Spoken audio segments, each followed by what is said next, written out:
Hello y'all on YouTube, this is Rob with Rob's Nerdy Knives. Today I have a very special review impressions of a knife that a subscriber allowed me to check out, and thank you very much to that subscriber.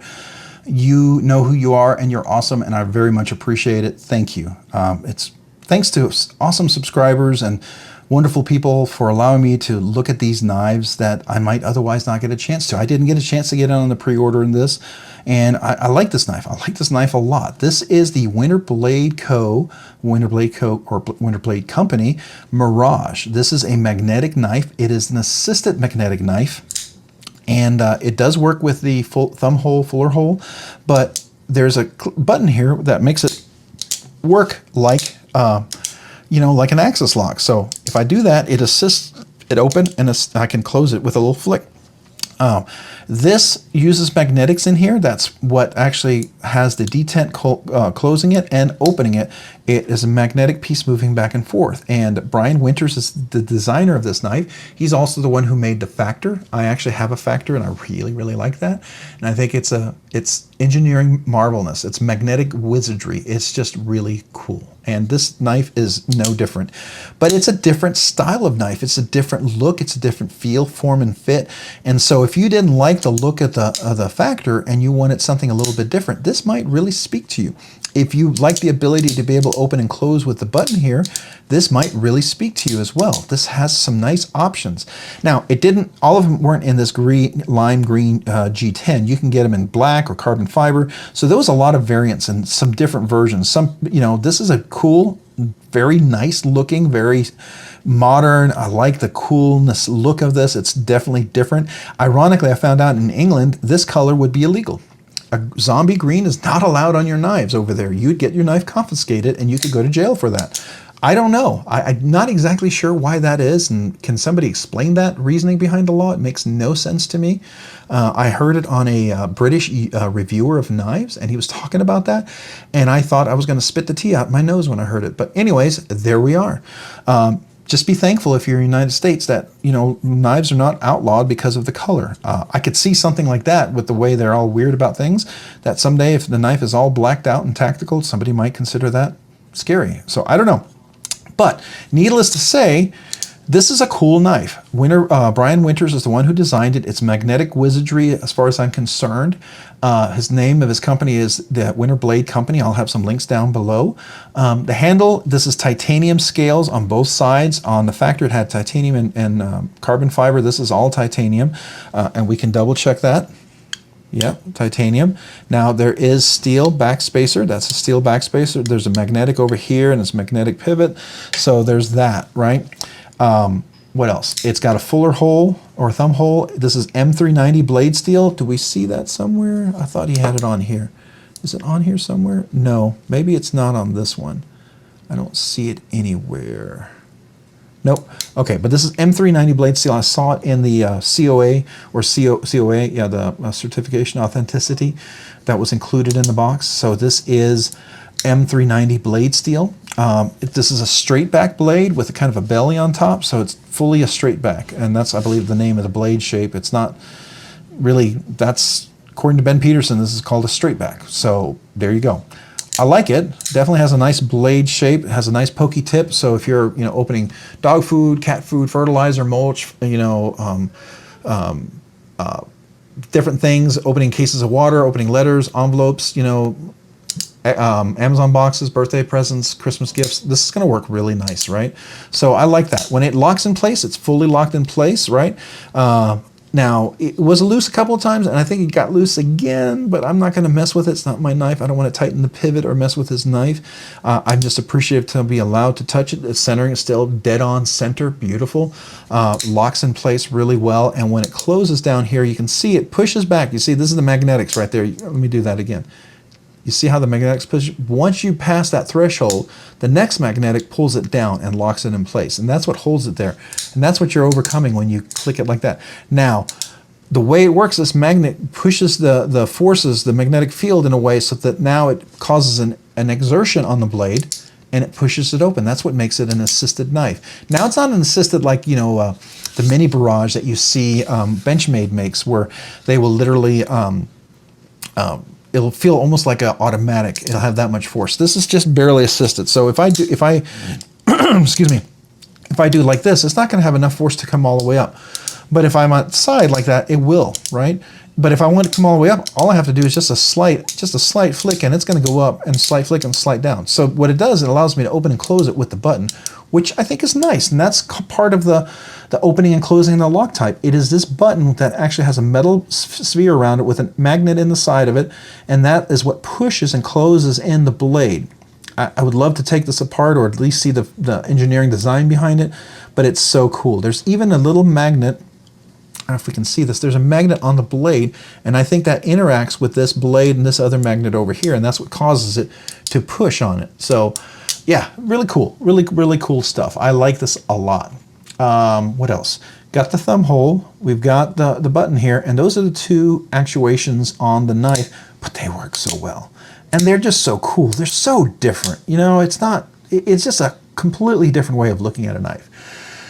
All right, what else did we talk about? We talked about G10 liners inside. We talked about steel back spacer. We talked about milled deep pocket carry clip. Works really well in and out of the pocket. I did try that. This is a really nice clip. He does a good job, but it's got a funky design. I love it. It's so cool. I mean, look at the design on here. It's just such a sleek looking design. It's not your everyday average knife. When you look at this, you can't say, oh yeah, that's like every other knife. You look at this and you go, okay, that's completely different, you know? And it is. It is completely different. That's what makes this knife so cool. It is completely different.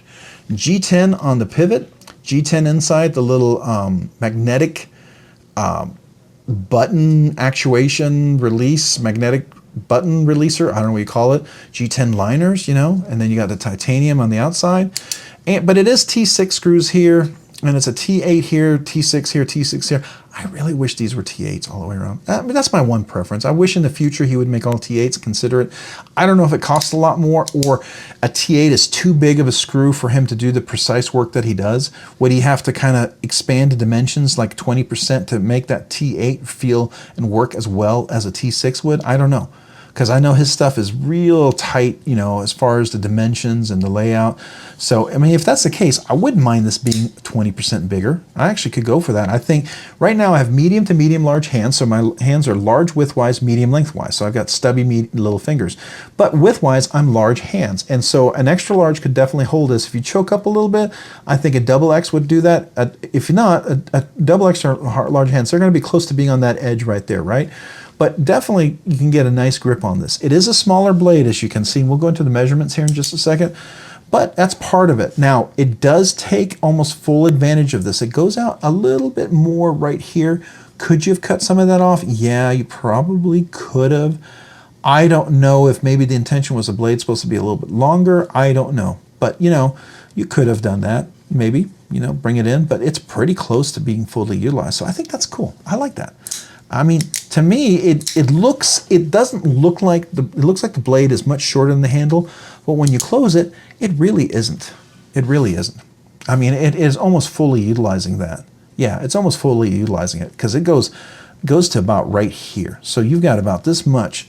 So, you know, if my hand were to go in here, I'm going to clear it. If it was any further out, I would catch me and cut me. So he's getting as close to the edge, I think, as you can for a blade with that sharp tip point and the way it comes in further. So that's my thoughts. All right, so we talked a little bit about the lock type, and let's do a little bit of measurements. What's the weight on this blade?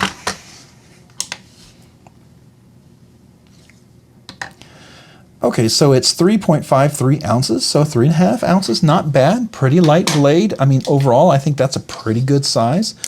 Let's go ahead and do some measurements. So 3.53 ounces, and let's see how that compares to the overall length of the knife. Overall length of the knife is exactly 7 inches, so it's a 7-inch knife. We're looking at the handle from the very top where you go here. You're about 3 3/4 of an inch. So 3.75 inches of handle length. If you tried to choke up, you could probably get up to 4 to 4 1/4 inches. Be close to that finger choil, so be careful, but you could get 4 inches if you needed it. Let's look at the blade length. The overall blade length from the tip to the back of the handle, we're about 2, and I want to say 7/8 of an inch, 2 7/8 of an inch. So it's definitely under 3 inches if you go from that tip right there to here. So that, I think that would meet the 3-inch rule in most states. Now, cutting length overall, we're looking at a cutting length of 2.75 inches. So, I mean, it's not the longest cutting length. I mean, it's up there with like a Spyderco, I would say. You know, Spyderco cutting length, they've got a lot of grip, but it seems to be a little shorter. But, you know, that's not bad. Now, part of all that is the way this all works and the way the blade works. You know, here's the pivot down here, and it comes across here. And so it does come further over here. But this whole design and the magnetics, it needs that space for that to work. So that's why, you know, it seems like it comes down further here, but it doesn't seem like it goes out further here because you're pivoting here where, you know, this might be longer. Yeah, I don't know. I don't know his engineering stuff, but I can see why it does that, and it does it, and I'm okay with that because I like the design. So there you go. All right, knife category. What is this? Well,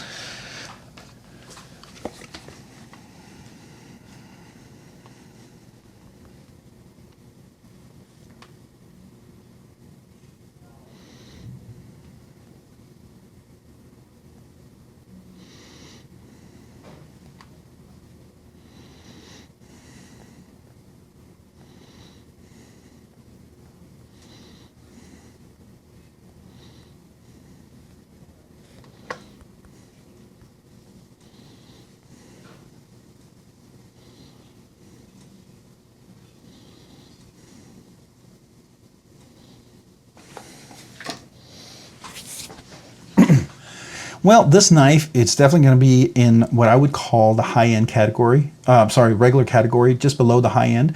This is $360. So if you were to get this new, if you could find it, it would be $360. The pre-order sold out really fast. He might be getting some in and may have some available at some point, but his stock tends to move pretty quick.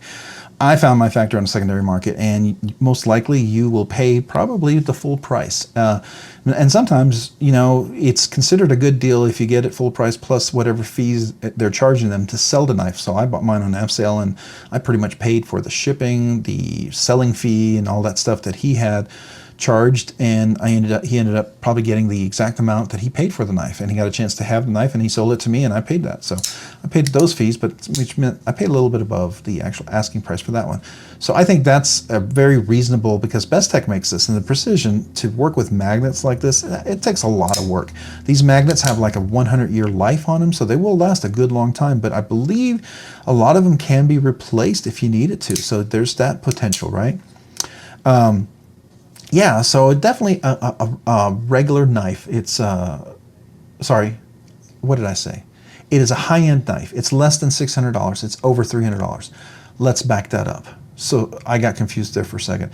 This is a high-end knife. It's over $300, but it's less than $600. So it's a low end of a high-end knife at $360, but it's definitely over a regular knife that's, you know, up to $300, I would say. So $360, you're definitely in a high-end knife, but I think you're getting a lot for what you get here. And you know, if the aesthetics doesn't speak to you, don't. I understand.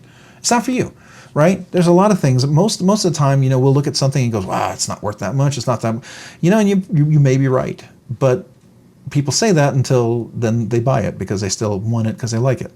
And in this case, a lot of people like this knife. A lot of people. This thing sold out so fast, I didn't even have a chance to think about it, right? I didn't even know he had dropped this and was up for sale. I mean, most likely if he dropped any extras he had, I wouldn't even known about it. They would have came and gone, right? That's how popular this knife is. I know it's true for the Factor. There's three. He has the Factor B1, B2, and B3. Those are the three variants. And the B3 sold out, and those are all done, and you won't even get a chance to consider buying him if he has any extras when the B3s come in. You know, I got a B2 after they were all sold and someone resold theirs because either they had one extra or they just didn't, it wasn't for them. And that's fine if it's not for you. But if it is for you, I mean, this is really cool. It really is. I would definitely consider it. So definitely a high-end knife. What's the purpose? EDC, absolutely. Is it hard use? I wouldn't. Especially not in a metal steel shop where you're drilling and drilling steel, because it's magnetics. I wouldn't carry this around a steel shop because, we had metal dust. This will all get dirty, right? It'll attract all of that stuff. But if you're, anything else, I think it's a great EDC knife. It will work really, really well. I think you'll enjoy it. It's just kind of cool. And it's a fun knife to carry. So I definitely think that's for sure. Is it hard use? No, but you could probably do medium to light use. Boxes, mulch, fertilizer, dog food, cat food, cases of water. You could definitely, open letter boxes, gifts, Christmas presents. I mean, it's definitely going to be that kind of use, but I wouldn't hard use, go out and work in the garage and work in a construction. Could you? Yeah, you could, but you're going to have to be cleaning it quite regularly.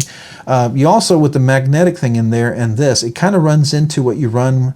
It's similar to what I would describe as a titanium liner on the tang of a steel bar. Technically, they get carbidized so that they don't stick. And in this case, I use a FTPL something powder. I believe it's a fluorotetra something fluoro whatever. I don't know. I can't even pronounce it. But it's a powder that's kind of like Teflon, if you will, and it's better than silicone powder, and it's very much lubricate stuff, and it doesn't stick. And I would use that on something like that. I use it on my Factor. It works really, really great. But that's the thing, it's more of a powdered base. You don't want it to put oils and stuff in there, so you've got to keep that in mind, right? It is definitely going to be a little more delicate. You're going to get out in the rain, you're going to get it wet or stuff like that. You've got to dry it out, and then you might have to relubricate that. So just something to think about. But could you use it for all that? Yeah, you can. It's up to you. It's your knife. You do whatever you want, right? If you're okay with it, go for it, right? But is it a collection piece? I think it's absolutely one of those collection pieces. You could buy this just for the collection piece. It would be cool just in somebody's collection just to have. I bought the Factor. Every piece of every knife I carry, I use, right? Now, whether I use it hard use or light use, that's different, right? But I do like to carry every knife I buy. I don't buy knives and just stick them in a case that I never carry because I like the knives. I want to enjoy the knife, and I enjoy them in my collection to carry. And if this was in my collection, I would carry it, but it would definitely be a collection piece.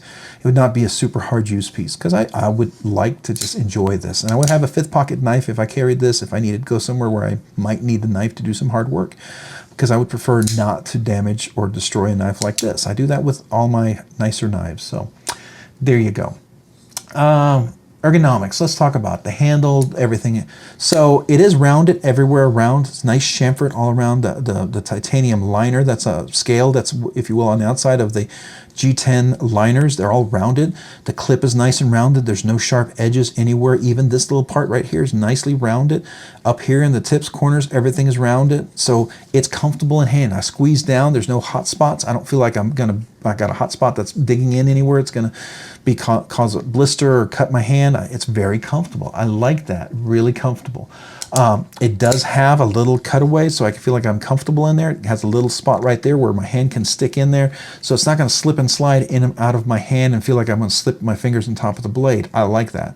There's no jimping, but it doesn't need it. It's nice and flat. Again, this is not one of those where I'm cutting ropes and crazy and carrying it on a ship and I'm a sailor and I'm using this to, no, it's not that. If I was going to do that, I would have a very much a Vanix Super Clean or a 200 CP kind of, a very strong saltwater resistant type of knife out there for that. And that's not this. It's the M390. It's not really made for that. So yeah, I like that. And I like the opening and closing is really cool. That magnetic opening and closing is so unique. This is a whole new genre of knife design. And I have a feeling more people are going to explore this, especially with the way he did it. If they feel comfortable enough, you've got to be able to know what you're doing and be willing to try risks and see and have an eye for the aesthetic, because this is really kind of a unique sort of thing. It's very different. Is this like an everyday person would get this knife? No, not at all. I don't think they would appreciate this, the coolness of this knife. Could somebody do a real cheap copy of this? Yeah, they could, but would it work as well? I don't think so, not at all. So if you want a really well version of this, you're going to have to spend a few bucks on something like that. But I think it'll be worthwhile. I think you'll enjoy it. I think it's just darn cool. So yeah, opening and closing is great. Fidget factor. Now you've got this, right? You can just flick it open like that. You can allow the assist. and then you can allow it to drop. You've got the fuller hole, right? And you can work both hands, and you can do it left-handed. You know, both those work, and that works as well, right? So you have, I think, two major deployment methods that work left and right. So out of a fidget factor, I'm going to give this a 6. Yeah, I'm going to give this a 6 because they work really well. They work really well. Maybe a 7 because this not only works like that, but it works like that. So that's kind of a double, right? And this works really well here for the thumb hole. Flick, that works really well. So yeah, I'll give this a 7. I'll give this a 7 because you really got 3 sort of things here. Maybe a 6.5. Let's be fair. A 6.5. 6.5 out of 10 for fidgety, for the fidget factor. How much fidgety stuff there is in a knife. But it does it well. So then I get into my fidgety goodness. How good is that 6.5? It's 100%. It's absolutely 100%. Well, first of all, I don't have anything to compare it against, right? What Brian does, he does it well, and it's done so excellently. And so definitely 100% with these magnets and the way these things deploy. It's just really fantastic, and it's a lot of fun. So definitely 100%. Overall final thoughts, is it recommended? Absolutely, if you can find it, sure. I would recommend it. If you can find it, grab it. Now, if it's within reason, I mean, I'm sure some people are going to be overselling these for ridiculous amounts. I wouldn't recommend doing that. I would wait. I'm sure he's going to have more stuff if you're willing to wait. But if you love it so much and you find it somewhere, then get it, if you're willing to pay a little extra. But I'm sure he's going to have more, and hopefully he'll keep making more and have more inventory, so there's more chances for us to buy some. But this is cool. This is his second iteration, a second variant of his knife. I love the factor, and I'd love to see more things like this. I like this design. I would love to see, a little different blade shape, maybe a little larger in some ways if it's possible, or just a different style. But, I like this. I like this a lot, and I know he's got lots. If you follow his, if you ever go to Brian Winters and follow his Instagram, he comes up with some crazy stuff, some really cool stuff all the time, and I love it. So, anyways, there you go. This is the Winter Blade Co. or Winter Blade Company Mirage. I definitely recommend it. It's going to be a recommended higher-end knife for sure. Recommended knife. Is it a hard use, heavy use? No, it's not, but it's definitely a recommended knife. I think you'll enjoy it. I think it's worth considering for your collection if this appeals to you, if the aesthetics really draws you. So definitely. And I want to thank again my subscriber for allowing me to have a chance to try this. As I said before, I think the Factor is still my favorite design. I really like this design a lot. I think this is a cool design. I think it really is pretty awesome. I love the fact that he expanded into a different type of knife. But I think if I got a chance to get a B3 or one of these, I'd probably go for the B3, the version 3 of the Winter Blade Co Factor, honestly. Truth be told, I mean, that's the one that appeals to me. And this blade shape is not always one that jumps out at me, especially I guess it's more the G10. This green G10. If it was the carbon fiber version, I think this would probably draw me in a whole lot more. When I went to his site and I saw the carbon fiber version, I thought that was really cool. I thought that was really nice. And so seeing that one made me think, okay, I could dig that. I could actually dig that. Let me go see if I can find it there. Yeah, that was really cool. Yeah, so let me show you real quick. You can see here's the carbon fiber liner version one that he had. And then he also had this one with the sandblast, and I thought that to me right there was like, oh man, I would love to get that. That was just so cool. And then he had this all blacked out one. That one, yeah. So I think that color would jump out at me just a little bit more, but I still appreciate this. I mean, the zombie green is cool. It's definitely different. I bought my Factor with zombie green. Now, granted, I took my pivot. I was able to replace the pivot because he brought an extra one, and it only had a back spacer. And I think I'm going to take that back spacer out, and I'm going to dye that back spacer black. And I'm going to just leave the pivot with the the button with the green. And I think that the green on the button by itself, for me, I like that. That's a nice accent. That's a very subtle accent, and it's really cool. This other one it's very young, very modern looking, but I'm not a young guy, so honestly, it's not, it's not kind of my cup of tea, I mean, if I'm out there and I need a green knife one day, I guess this would be cool, but, it's not my cup of tea, and that's okay. It doesn't have to be my cup of tea. There are people who love green. I mean, I think Metal Complex loves zombie green. I don't. Not my cup of tea. I don't care for it. Now, was it red? That's a different story. Black, yeah, definitely. You know, there's other colors that appeal to me that may not appeal to others, and that's okay. That's why we have so many knives and like so many different things. So there you go. That's my review. That's my thoughts. And again, thank you to the subscriber who allowed me to check this out. Hey, do you guys have any questions about this review, about this knife? Let me know in the comments down below. If you have any questions to me about the channel or any ideas for future Rob's ramblings, let me know again down in the comments. I'd love to hear from you. I would love to, talk to you about that. I really enjoy that part about talking to you guys. So thank you. Hey, if you found this content fun, interesting, worthwhile, entertaining, or informative, would you please consider liking the video down below? And if you've already liked the video, would you consider hitting the subscribe button as well? I would really appreciate the subscribing and liking the videos. It really allows the channel to grow, to produce more content, and do more things. And I very much appreciate that. Hey, and if you've done all that, maybe consider checking me out over on Instagram at robs_nerdy_knives. Again, that's on Instagram at robs_nerdy_knives. Thanks so much for watching today. Have a great day and a great week. Bye.